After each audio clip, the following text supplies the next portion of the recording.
What's going on, everyone? This is Lee TCG. Today we have who? Zach Webster. And what did you do today? I got top 4 at the OTS championship at the Dugout in Indianapolis. Okay, great. So you're not playing kashtira, right? No, first non-kashtira profile on the channel, and hopefully the last, right? Okay. Let's see what you got. Let's get into it. So I played Voiceless voice. Pretty standard ratios with the Voiceless cards. We have the 3 Saphira, only 1 QCR, unfortunately. The 3 low, you have to play that. 3 Diviner, again, just want the deck consistent as possible. And then the 1-ofs for the effect monsters, the Trios and the Cerevis. This is kind of like a bad Unchained Arvata, unless you draw a Diviner, and then it's a really good one, because you can normal Diviner if they are bad players and try an Imperm or Veiler. You chain that, you get 2 cards for 1. Yeah, Unchained Sharvara, right? Yeah, Unchained Sharvara. Okay. It's very crazy. So those are the effect monsters for the engine. After that, we play 2 Cerevis, 1 rare, because my friend was supposed to bring me nice ones, and he forgot. And then 1 QCR and 1 ultra rare Skull Guardian. This lets you play on hand traps really well, and this is how you actually win the game. 4100 attack, immune to targeting if you have the continuous spell, and a negate. It's just a Baron every turn, and that's how you expect to win the game. After that, we have the spells for the engine. 3 barrier, would never play any less. Even though it's not 1 card combo, it synergizes really well with everything else. It's My Friend Pearly and Street in 1 card, and that's crazy. 2 prayers, kind of the unfortunate card that you just have to play. It's a ritual spell, has to tribute lights, which is fine. The grave effect is crazy. A lot of players don't know what it does, and I have to explain that, yes, if you SP Little Knight my Skull Guardian, I do get to just summon a different one from deck, so don't do that. And if you draw Saphira in this, it's really not so good, so you just have to play 2 so that Saphira is always live. After that, 2 pre-prep. I probably would play a 3rd, honestly. My list after this event did change a few things, and that is one of the things that I would probably change. I mean, it's hard ones per turn, so drawing it in multiples can be annoying, but it's how you play around Droll, how you play around Shifter. I mean, 1 card that adds 2, generally pretty good. After that, the trap for the engine, just the thing you get off low if you already have the barrier, if you need more interruption. It's really nice being able to shuffle back and summon a Voiceless from deck, pop cards if you need to, just additional interruption or extension depending on what you need it to be. 1 for 1, the last kind of engine card which I tossed in last second. It summons low from deck, and that's really all you need it to do. You know, if they ash it, they ash it. Hopefully you can just play through it, but you need as many starters as possible in this deck, and this is another card that gets you to your whole engine. After that is the non-engine, 3 Nibiru, never play any less. It's a gigantic light monster, which just has incidental synergy with the deck, and it's the best hand trap right now against Snake Eye Fire King. Triple Veiler, wish I had the 3rd QCR, but hey, we'll get there. Again, just really good right now against the best deck, and also the mirror. You can make Lina and Selene. Yep, yeah, it's a spellcaster and a light, which comes up a lot.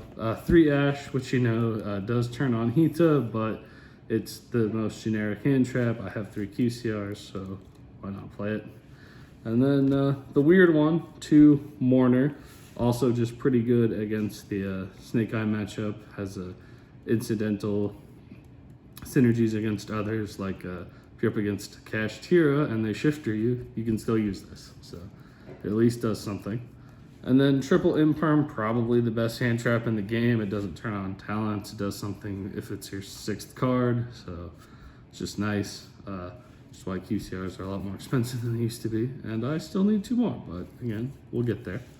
And that's pretty much the non-engines, at least for the hand traps. I wouldn't play any less than the ratios that I played here. It was really nice. A couple games I only drew one hand trap, and that's unfortunate, but what can you do? This is the part I honestly ended up cutting afterwards, but 3 pros. I wanted the deck to be as consistent as possible. This is consistency. I mean, it lets you add whatever from your deck to your hand, basically. Only unfortunate part is the deck doesn't play that well into Droll, so if you have to do something before this and get Drolled, or you do this and then you get Drolled, it feels bad. So if Droll didn't exist, I would always play 3 of this, but it does exist, so maybe not.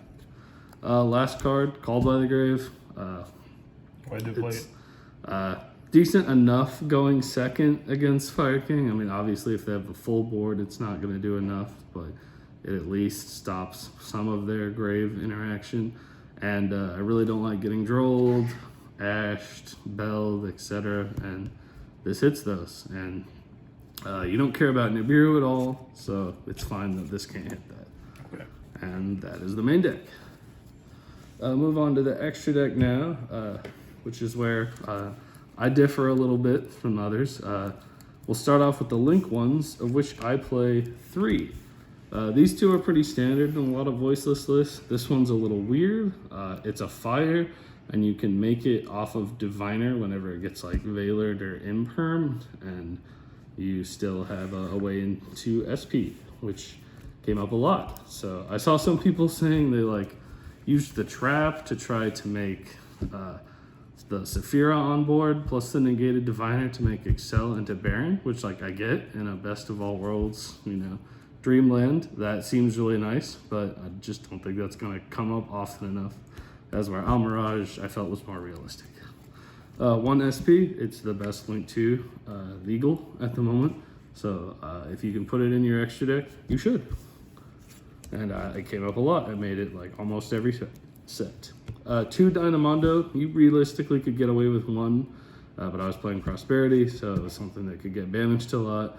Going first, you almost never want to make this unless you're absolutely desperate for interruption, but going second, it can shuffle back something that's hard to out and then still give you play into their turn. So just a crazy Link 2 for rituals, but don't blind make it going first, or you'll lose to every hand trap ever printed. This, and this, the Charmer siblings. These 2 are pretty standard. You have Anima, and this is for the mirror. This one is what I get away with by playing Almirage. So if you're up against fire, you can reborn, like Sunlight Wolves, random big fires, anything relevant that helps you swing for game or just link up.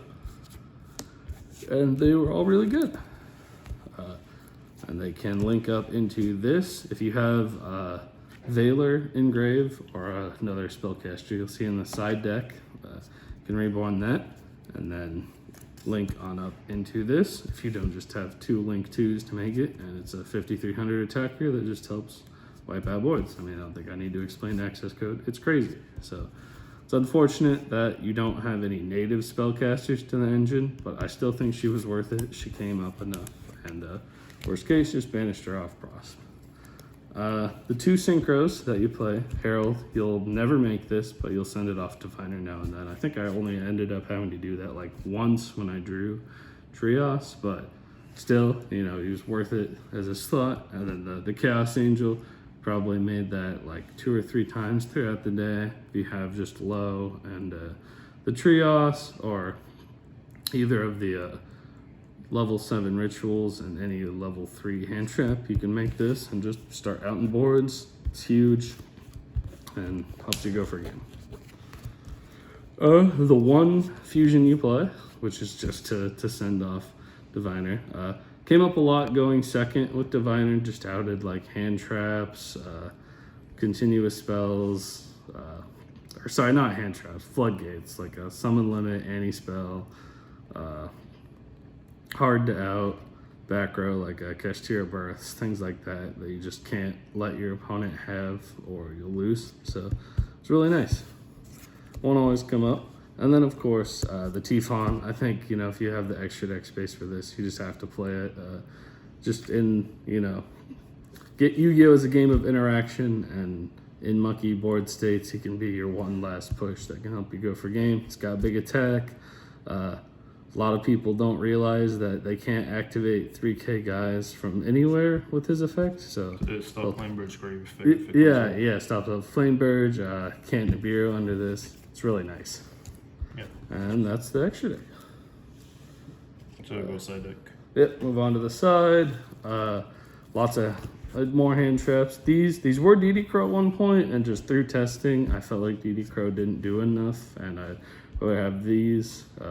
Can search that if you need another Bestial, or he can search Saphira, so he either finds you engine or more hand traps, which is crazy.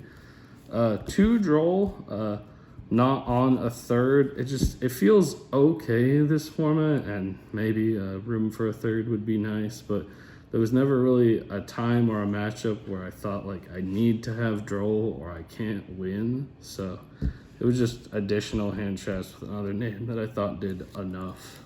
2 Bell, similar reasons. I was never so desperate for a third that I thought I needed to play it, but in the mirror, Labyrinth, even like slightly against fire, it can come up. So it's just a good hand trap to have. There's the hand trap lineup there. We played Triple Cosmic. I saw a lot of people on this, and it did feel good against like Labyrinth and the Fire King variant, but I felt like it just didn't quite do enough against Pure, so probably won't stay with the 3, but it wasn't bad. Against big like combo decks, it just didn't do anything, so I don't know. There's not many people on anti-spells, so might as well play Harpy and Lightning Storm. Right? Yeah, and just get like more trades. This only ever trades 1 for 1 unless you're hitting exactly Island, which won't always happen. So, like you said, probably just better to play bigger board breakers. 2 Crossout for going first, and I knew a lot of people would also be on Voiceless at the event. So, like in the mirror, I had someone end on the IP Cerebus board, the old man Cerebus that people have been trying to do. So I go main phase, activate pre-prep. He Cerebuses, thinking he can then summon Skull Guardian, revive the roll. I go cross out, call Cerebus, and we go to the next game. I just instantly won. Next up, the 1 Feather Duster should probably be backed up by Lightning Storms, like you mentioned, but it's fine. It hits back row decks. And then the card that when you go first, it says you win. I mean, you have to play 3 summon limit. If you know you're going first, you go Skull Guardian, you set this. I have literally never lost a game where I've set that up. It's just so unfair. Any shout out for? Yeah, absolutely. Shout out to the Dugout for the event. They had a prize card, the Fire Princess mat, and the Diviner, Herald Field Center, which is crazy prizing for the OTS. Super appreciate that. Won the raffle and won a $100 Spellground. So even though I didn't get the first place, I still super appreciate everyone at the event, them for hosting, my friends, you for helping me play test. I don't think I'd have been as prepared for the event as I could have been without my friends. So super appreciate that, and looking forward to keeping it rolling and doing better in the future. Yeah, thank you. Thank you.